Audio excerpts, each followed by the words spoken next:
الحمد للہ وکفا وسلام علی عبادہ الذین اصطفى اما بعد۔ سورہ یاسین شریف کو قرآن مجید کا دل کہا گیا ہے۔ احادیث میں اس کے بہت سارے فضائل ہیں۔ اگر بندہ رات کو پڑھ کر سوئے تو صبح اس حال میں اٹھتا ہے کہ اس کے گناہوں کی بخشش ہو جاتی ہے۔ اگر کوئی صبح کے وقت سورہ یاسین کی تلاوت کرے، پورے دن کے کاموں میں اللہ تعالیٰ اس بندے کی مدد فرماتے ہیں۔ بیمار کے پاس پڑھی جائے، اللہ اس کو شفا عطا فرماتے ہیں۔ قریب المرگ بندے کے پاس پڑھی جائے، اللہ تعالیٰ روح نکلنے میں آسانی فرما دیتے ہیں۔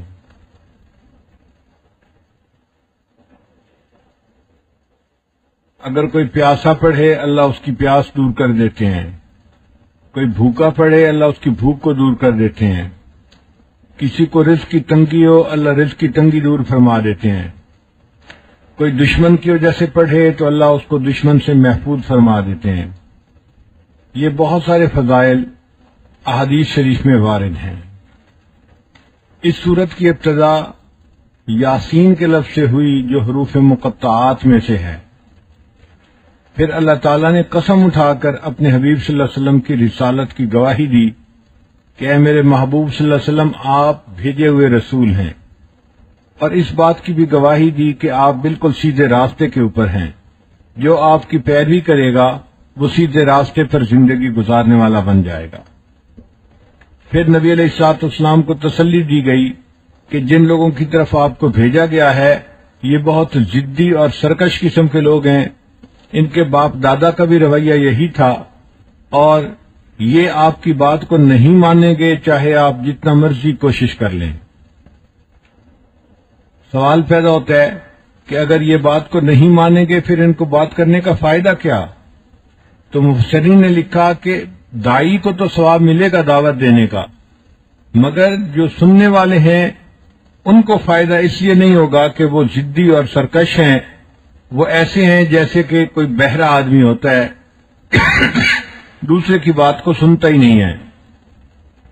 اللہ فرماتے ہیں ہم نے ان کے آگے دیوار بنا دی، پیچھے دیوار بنا دی، اور اوپر سے ان کو ڈھانپ دیا، ان کو کچھ سجائی نہیں دیتا۔ جیسے کسی کے گلے کے اندر توق ڈال دیتے ہیں اور وہ راستہ دیکھنے سے قاصر ہوتا ہے، یہ لوگ بھی اسی طرح سیدھا راستہ دیکھنے سے قاصر ہیں۔ یہ قرآن مجید کی آیت وَجَعَلْنَا مِن بَيْنِ أَيْدِيهِمْ سَدًّا وَمِن خَلْفِهِمْ سَدًّا فَأَغْشَيْنَاهُمْ فَهُمْ لَا يُبْصِرُونَ، یہ حفاظت کے لیے بہت اہمیت رکھتی ہے۔ انسان کو کسی دشمن سے خطرہ ہو تو پڑھ کر اگر پھونک لے، اللہ اس دشمن سے محفوظ فرما دیتے ہیں۔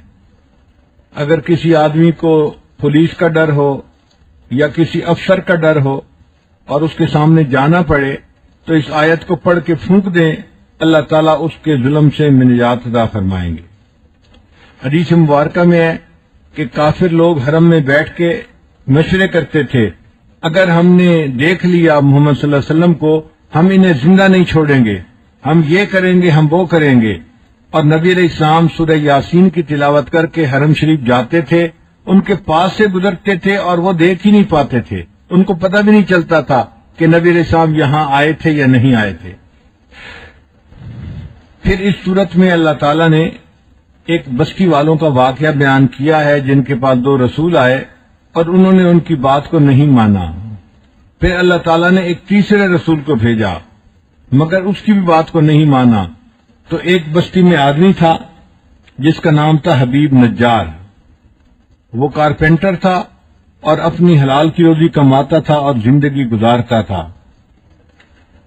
اس کو جب پتہ چلا کہ انبیاء کی بات قوم نے نہیں مانی تو وہ بھاگا ہوا آیا اور اس نے آ کر کہا، اے لوگو تمہیں کیا ہو گیا، تم کیوں ان کی بات کو نہیں مانتے جبکہ تم سے کوئی اجر بھی نہیں مانگتے اور یہ اللہ کے بھیجے ہوئے رسول ہیں۔ جب قوم کو پتہ چلا کہ یہ ایمان لے آیا تو قوم نے اس حبیب نجار کو قتل کر دیا۔ اب جیسے ہی وہ شہید ہوا، اللہ تعالیٰ نے اس کے لیے جنت کا فیصلہ کر دیا۔ تو حبیب نجار نے مرتے ہوئے کہا، یا لیت قومی یعلمون بما غفر لی ربی، اے کاش میری قوم جان لیتی میرے رب نے میری مغفرت کر دی اور اس نے مجھے بڑا احترام عطا فرمایا۔ تو پتہ چلتا ہے کہ بندہ مومن بندہ مرتے وقت یہ تمنا کرتا ہے. چنانچہ ایک غزوہ تھا، غزوۃ الرجی، اس میں 70 حفاظ صحابہ شہید ہو گئے تھے. انہوں نے بھی مرتے ہوئے یہی کہا تھا، کاش کہ ہماری کوئی بات یہ پہنچا دیتا کہ اللہ تعالیٰ نے سے ہماری ملاقات ہو گئی، اللہ ہم سے راضی ہو گیا، ہم اللہ سے راضی ہو گئے. اور یہی مثال حضرت خباب رضی اللہ عنہ کے واقعے میں بھی ہے. ان کو مکہ کے لوگوں نے پھانسی دی تھی اور وہ اکیلے تھے. تو اکیلے جب پھانسی دینے لگے، انہوں نے یہ دعا مانگی تھی، اے اللہ اس وقت کوئی بندہ ایسا نہیں جو تیرے محبوب صلی اللہ علیہ وسلم کو میرے سلام پہنچا دے، اگر ہو سکے تو آپ میرے سلام پہنچا دینا. نبی علیہ السلام فرماتے ہیں، مسجد میں تشریف فرما تھے، اللہ نے میرے اور خباب کے درمیان کے سارے پردوں کو ختم کر دیا اور میں نے اپنی آنکھوں سے اس کو شہید ہوتے ہوئے دیکھا ہے. پھر اس کے بعد اللہ تعالیٰ فرماتے ہیں، پھر اس پوائنٹ پر دائی کی کچھ صفات مفسرین نے لکھوائی ہیں کہ دائی کو اپنا دل بڑا رکھنا چاہیے. لوگ سفی ہوتے ہیں، بے وقوف ہوتے ہیں، بے قدرے ہوتے ہیں، ان کی بے قدریوں سے اس کو تنگ نہیں ہونا چاہیے. لوگ تو اتنے بے قدرے ہیں کہ اللہ رب العزت کو کہنا پڑا، وما قدر اللہ حق قدری، انہوں نے اللہ کی قدر نہیں کی جیسی قدر کرنی چاہیے تھی. تو بندوں سے گلہ نہیں کرنا چاہیے. کہتے ہیں کہ حضرت موسیٰ علیہ السلام کو ایک مرتبہ بہت دکھ ہوا، قوم نے ان کے بارے میں بہت باتیں کی تو انہوں نے کوطور پہ دعا کی، یا اللہ اپنی مخلوق کی زبان میرے بارے میں بند کر دے کہ کوئی بندہ میرے ساتھ بدتمیزی کی بات نہ کر سکے، میری برائی بیان نہ کر سکے.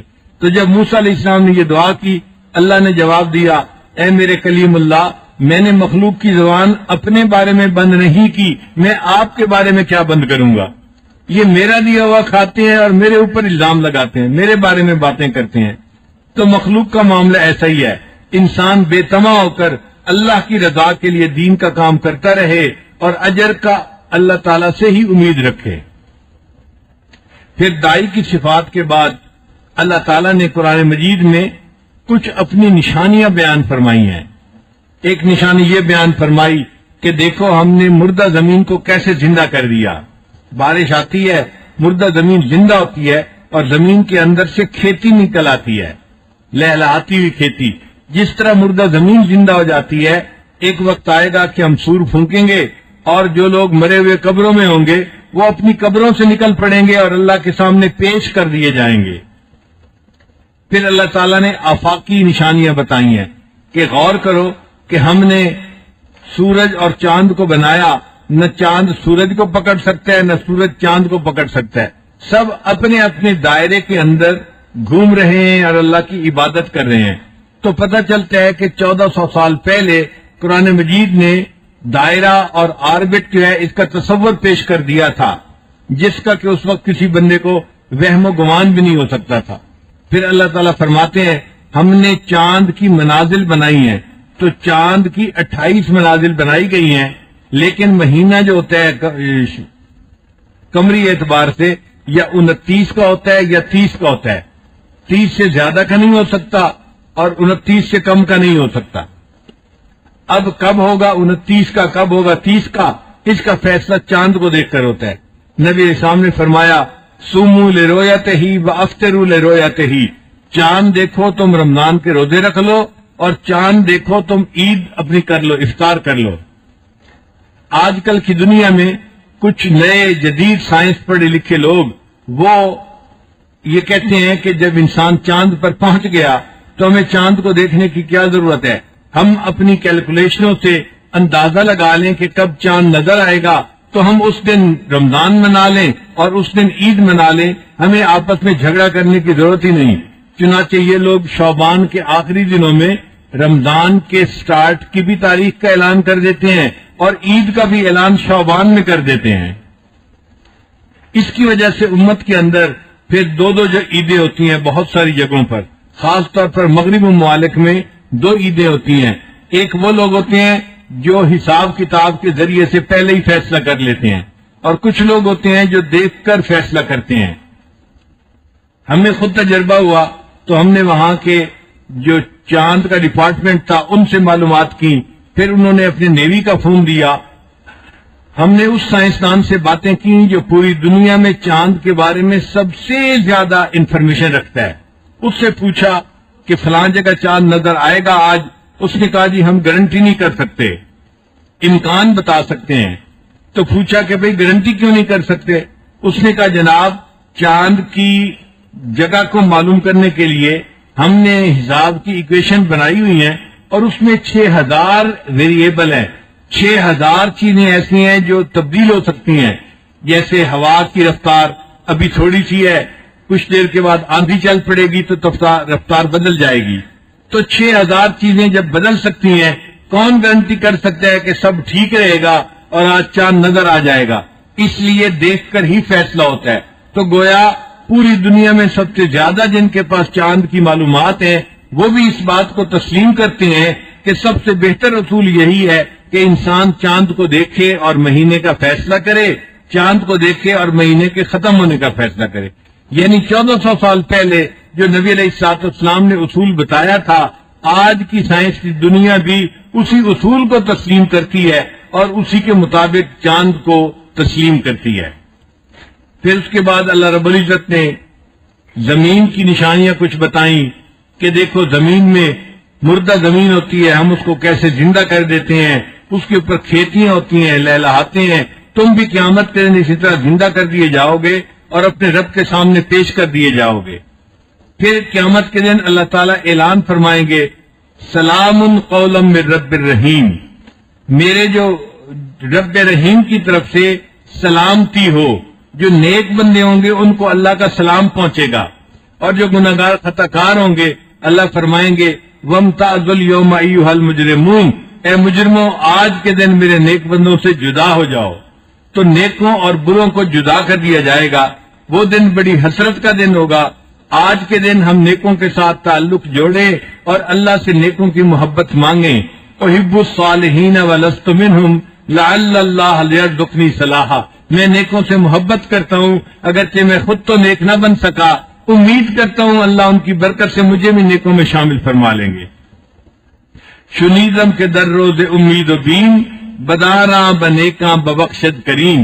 سنا ہے کہ قیامت کے دن جب انسان خوف اور امید کی حالت میں ہوگا اللہ تعالیٰ نیکوں کے بدلے بروں کو بھی نیکوں میں شامل فرما لیں گے. نبی اسلام نے فرمایا المرء مع من احبا، بندہ اسی کے ساتھ ہوگا جس سے محبت ہوگی. تو جس کو اللہ والوں سے محبت ہوگی، نیکوں سے محبت ہوگی، اللہ تعالیٰ قیامت کے دن نیکوں کے زمرے میں اس کو شامل فرمائیں گے. حدیث مبارکہ میں ہے من احب قوما علی اعمالہم، جس نے کسی قوم سے محبت کی ان کے اعمال کی وجہ سے کہ وہ نیک تھے، وہ علم پڑھتے تھے، وہ ذکر کرتے تھے، وہ دعوت و تبلیغ کرتے تھے، ان اعمال کی وجہ سے محبت کی، اللہ کے محبوب نے فرمایا حشر بہم، اللہ تعالیٰ قیامت کے دن ان کا حشر اسی قوم کے ساتھ فرما دیں گے. تو اللہ تعالیٰ ہمیں پوری زندگی نیکوں کے ساتھ نچی رہنے کی توفیق عطا فرمائے.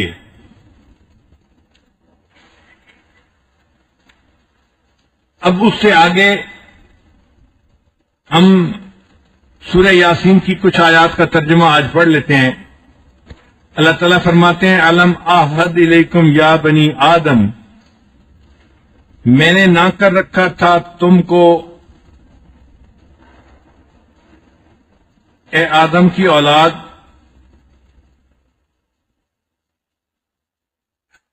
یعنی کیا ہم نے تم سے وعدہ نہیں لیا تھا اے اولاد آدم اللہ تعبدوا الشیطان کہ تم شیطان کی پوجا نہیں کرو گے، انہ لکم عدو مبین، وہ شیطان تمہارا واضح دشمن ہے، وَأَنِ اعْبُدُونِی، اور ایک میری عبادت کرو، ھذا صراط مستقیم، یہ ہے سیدھا راستہ.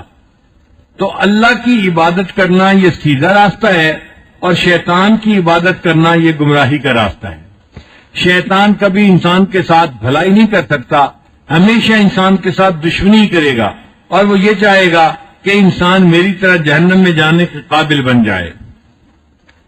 اللہ تعالیٰ فرماتے ہیں وَلَقَدْ أَضَلَّ مِنْكُمْ جِبِلًّا كَثِيرًا، اور وہ بہکا لے گیا تم میں سے بہت خلقت کو، یعنی تم میں سے مخلوق کا ایک بڑا ٹولہ اس نے اس کو بہکا دیا. افلم تکونوا تعقلون، کیا تمہیں ابھی بھی عقل نہیں آتی؟ اس کا مطلب یہ کہ شیطان سے بچنے کے لیے انسان کو چاہیے اپنی عقل کو استعمال کرے. عقل دوست اور دشمن میں تمیز کر لیتی ہے، کھوٹے کھرے کا فرق پہچان لیتی ہے، اچھے اور برے کو پہچانتی ہے. اللہ نے عقل دی اسی لیے.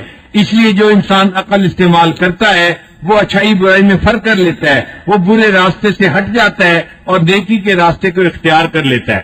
اور جو برا انسان ہوتا ہے وہ اصل میں اپنی عقل استعمال نہیں کر رہا ہوتا، اس لیے برے راستے پہ چلتا ہے اور بالآخر جہنم جاتا ہے. چنانچہ قرآن مجید میں ہے کہ جہنمی جب جہنم میں جائیں گے تو فرشتے ان کے پاس آئیں گے اور آ کر کہیں گے ما جاءکم النذیر، تمہارے پاس کوئی ڈرانے والا نہیں آیا تھا جو تمہیں ڈراتا اور تم جہنم کی آگ سے بچ جاتے. اگے جہنمی جواب دیں گے لو کننا نسمع، اے کاش اگر ہم سن پاتے، او نعقل، اور ہمارے اندر عقل کی رتی ہوتی، ما کننا فی اصحاب السعیر، تو پھر ہم جہنمی نہ ہوتے. اس کا مطلب یہ کہ جو جہنم میں جائیں گے وہ اپنی عقل استعمال نہیں کرتے، ان کی شہوات ان کی عقل پہ پردہ ڈال دیتی ہیں، ان کی آتش انتقام ان کی عقل پہ پردہ ڈال دیتی ہے اور وہ گناہوں کا ارتکاب کر بیٹھتے ہیں. اللہ فرمائیں گے ہذہ جہنم التی کنتم توعدون، یہ دوزخ ہے جس کا تم کو وعدہ کیا تھا.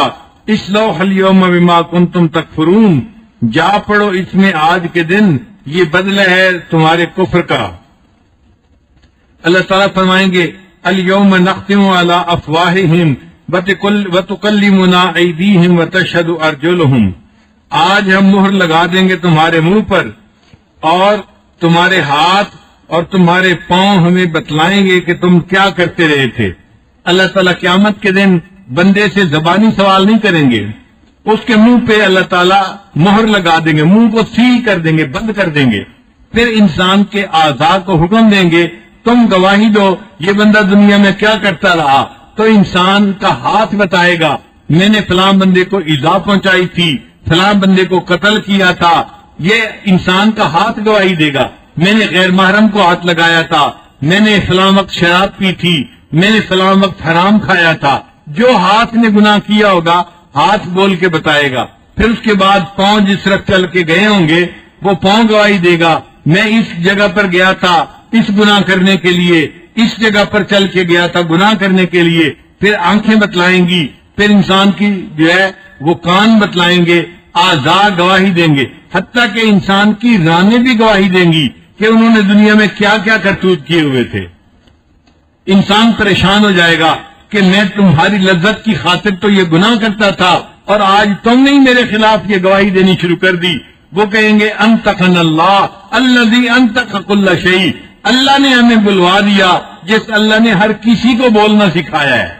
آج اللہ نے تو جیسے زبان بول سکتی ہے اس دن انسان کے کان بھی بولیں گے، اس دن انسان کے ہاتھ اور پاؤں بھی بولیں گے. وہ بتائیں گے کہ ہم نے کون کون سے گناہ کیے تھے. اعضاؤکم اعداؤکم، اس دن پتہ چلے گا کہ ہمارے اعضاء ہمارے اعداء تھے، ہمارے دشمن تھے. یہ تو پولیس والے تھے، خفیہ پولیس والے، ہم نے انہی کے ذریعے سے چوری کی، ڈاکہ مارا اور یہی ہمارے خلاف گواہ بن کے آج پیش ہو گئے. تو ہمارے اعضاء ہی گواہی دیں گے. اس لیے قیامت کے دن ہم اللہ کے عذاب سے بچ نہیں سکیں گے. اس کی ایک ہی صورت ہے کہ ہم اللہ تعالیٰ سے اپنے گناہوں کی معافی مانگیں اور اللہ تعالیٰ ان گناہوں کو نام اعمال سے بھی مٹا دے. حدیث مبارکہ میں آتا ہے جس بندے کی توبہ قبول ہوتی ہے اللہ تعالیٰ گناہوں کو نام اعمال سے بھی مٹا دیتے ہیں اور گناہوں کو انسان کے جو فرشتے ہوتے ہیں ان کے ذہنوں سے بھی نکال دیتے ہیں، ڈیلیٹ کر دیتے ہیں. اور انسان کے جسم کے جن اعضاء نے گناہ کیا تھا اللہ تعالیٰ ان اعضاء کو بھی بھلا دیتے ہیں. اور زمین کے جن ٹکڑوں پر گناہ کیا تھا اللہ تعالیٰ زمین کو بھی بھلا دیتے ہیں. کوئی اس کے خلاف گواہی دینے والا قیامت کے دن نہیں ہوگا. اللہ تعالیٰ توبہ قبول کر کے بندے کے تمام گواہوں کو اس طرح ختم کر دیتے ہیں. اللہ تعالیٰ فرماتے ہیں اگر ہم چاہتے تو ہم تمہاری صورت کو مسخ کر دیتے. اور واقعی اللہ اس پر قادر ہے. آپ نے دیکھا کئی لوگوں کو فالج ہو جاتا ہے، لکوہ ہو جاتا ہے، لکوہ ہونے کے بعد چہرہ کیسا ہو جاتا ہے، ایک طرف سے لٹک جاتا ہے. اتنا خوبصورت آدمی لکوہ ہوا، چہرہ لٹک گیا، اللہ نے چہرے کو مسخ کر دیا. اور کئی مرتبہ اللہ تعالیٰ بندے کو لنگڑا کر دیتے ہیں، شیٹکا کی پین ہو گئی، نوجوان بھرپور مضبوط تنمن آدمی ہے اور چلتے ہوئے لنگڑے کی طرح چل رہا ہے، کیوں؟ اللہ نے لنگڑا کر دیا۔ تو اللہ فرماتے ہیں ہم چاہیں تو ہم تمہاری شکلوں کو بھی مسخ سکتے ہیں، ہم تمہیں لنگڑا بھی کر سکتے ہیں، ہم تمہیں یہ سارے عذاب دے سکتے ہیں، مگر ہم نے دنیا میں تمہیں مہلت دی ہوئی ہے، تم اس مہلت سے فائدہ اٹھاؤ اور اپنے اللہ کو منا لو۔ پھر اخیر پر فرمایا وَمَن نُعَمِّرْهُ نُنَكِّسْهُ فِي الْخَلْقِ أَفَلَا يَعْقِلُونَ، اور جس کو ہم بوڑھا کر دیتے ہیں وہ بندہ کتنا کمزور ہو جاتا ہے، اوندا ہو جاتا ہے۔ کیا تمہیں عقل نہیں ہے؟ سوچتے نہیں ہو؟ جوانی میں پاؤں ٹکتے نہیں تھے، اب بوڑھا ہو گیا تو زمین پہ پاؤں لگتے نہیں ہیں، چلنا مشکل ہے، سہارا چاہتا ہے۔ جس طرح بچہ سہارے کے بغیر نہیں چل پاتا بچپن میں، اسی طرح یہ بوڑھا اب بڑھاپے میں بھی بچے کی مانند بن گیا۔ اللہ فرماتے ہیں اس کا مطلب یہ کہ جوانی ہم چاہیں تو دے سکتے ہیں اور چاہیں تو جوانی بندے سے واپس بھی لے سکتے ہیں۔ تم گناہوں والی زندگی مت گزارو، اپنے اللہ کو منا لو تاکہ اللہ تعالیٰ تمہیں عذاب سے معافی عطا فرما دے۔ پھر اللہ فرماتے ہیں وما علمناه الشعر وما ينبغي له، اور ہم نے انہیں نہیں سکھایا شعر کو اور پاس، اور یہ ان کے لائق بھی نہیں۔ ان هو الا ذکر و قرآن مبین، یہ قرآن تو خالص نصیحت ہے اور صاف قرآن ہے۔ عرب کے لوگ جب قرآن مجید کی آیات سنتے تھے نا، وہ کہتے تھے یہ تو شعر ہے، کبھی کہتے تھے یہ تو سحر ہے، یہ تو کوئی جادو ہے۔ اللہ فرماتے ہیں کہ یہ شعر نہیں ہے، اور نبی علیہ الصلوۃ والسلام کو طبعاً شعر سے مناسبت ہی نہیں تھی۔ سیدہ صدیقہ عنہا فرماتی ہے اگر کبھی کوئی شعر نبی علیہ السلام پڑھنا بھی چاہتے تھے تو اس طرح پڑھتے تھے کہ وہ نثر بن جایا کرتی تھی، تو دیکھنے والے کو پتہ چلتا تھا کہ شعر کے ساتھ کوئی طبعی مناسبت نہیں ہے۔ حالانکہ یہ وہ دور تھا جب مکہ کی کام کرنے والی باندیاں جو تھیں وہ بھی شعر کہا کرتی تھیں، یعنی ادبی ذوق اتنا تھا اس دور میں، لسانیت اتنی جو ہے نا وہ عام تھی کہ عورتیں بھی شعر بنایا کرتی تھیں۔ چنانچہ سیدہ صدیقہ رضی اللہ تعالی عنہا نے نبی علیہ السلام کی شان میں شعر کہے لنا شمس وللآفاق شمس، ایک ہمارا چاند ہے اور ایک آسمان ایک تیرا چاند ہے، تیرا چاند دن کے وقت طلوع ہوتا ہے اور اے آسمان میرا چاند رات کے وقت میرے گھر میں طلوع ہوتا ہے، مگر اے آسمان کے چاند ایک وقت آئے گا کہ تیری روشنی ختم ہو جائے گی اور میرا چاند ایسا ہے جس کی روشنی کبھی ختم نہیں ہوگی، ہمیشہ بڑھتی چلی جائے گی۔ تو کتنے پیارے الفاظ سے ام المومنین نے نبی علیہ السلام کی تعریف فرمائی۔ عورت تھی مگر اشعار لکھے، اس لیے کہ شعر کا ذوق عام تھا۔ حضرت علی عنہ نے ایک مرتبہ شعر کہا ان النساء شیاطین خلقن لنا، یہ عورتیں شیاطین ہیں، ہمارے لیے اللہ نے ان کو پیدا کیا ہے۔ نعوذ باللہ من شر الشیاطین، ہم اللہ سے پناہ مانگتے ہیں ان شیاطین سے۔ جب انہوں نے یہ شعر پڑھا تو سیدہ فاطمہ الزہرا رضی اللہ عنہا نے سنا، انہوں نے فوراً اس کا جواب دیا، فی البدیہہ جواب دیا، فرمایا ان النساء ریاحین خلقن لکم، یہ عورتیں خوشبوئیں ہیں جن کو اللہ نے تمہارے لیے پیدا کیا ہے۔ وَكُلُّكُمْ تَشْتَهِي شَمُّ الرِّيَاحِينِ، اور تم میں سے ہر بندہ ان خوشبوؤں کو سونگھنے کے لیے ترس رہا ہوتا ہے۔ تو حضرت نے مسکرا پڑے، فاطمہ تیرا شعر میرے شعر سے زیادہ بہتر تھا۔ تو دیکھو جس دور میں عورتیں بھی شعر کہتی تھیں، اس دور میں اللہ کے محبوب صلی اللہ علیہ وسلم کو شعر سے کوئی مناسبت نہیں تھی۔ بتانے کا مقصد یہ تھا کہ یہ قرآن شعر نہیں ہے بلکہ یہ نثر ہے، مگر جو شعر کے اندر تاثیر ہوتی ہے وہ تاثیر اللہ نے اس کے اندر ڈال دی ہے۔ چنانچہ اس کو آپ پڑھیں، ایسی تاثیر ہے کہ دل انسان کا جو ہے وہ تڑپ اٹھتا ہے اور بے اختیار آنکھوں سے رواں ہو جاتے ہیں۔ تو شعر کی کیا ضرورت ہے؟ اللہ تعالیٰ نے اپنا کلام ہی ایسا بنا دیا، جس کلام کو اللہ نے تاثیر سے بھر دیا، یہ کلام دلوں سے جو ہے نا جا کر ٹکراتا ہے اور انسان کے دل کو جا کر ہلا دیتا ہے۔ تو آج کا سبق ہم یہیں تک رکھتے ہیں۔ وما علمناه الشعر وما ينبغي له ان هو الا ذکر وقرآن مبین وآخر دعوانا ان الحمد للہ رب العالمین۔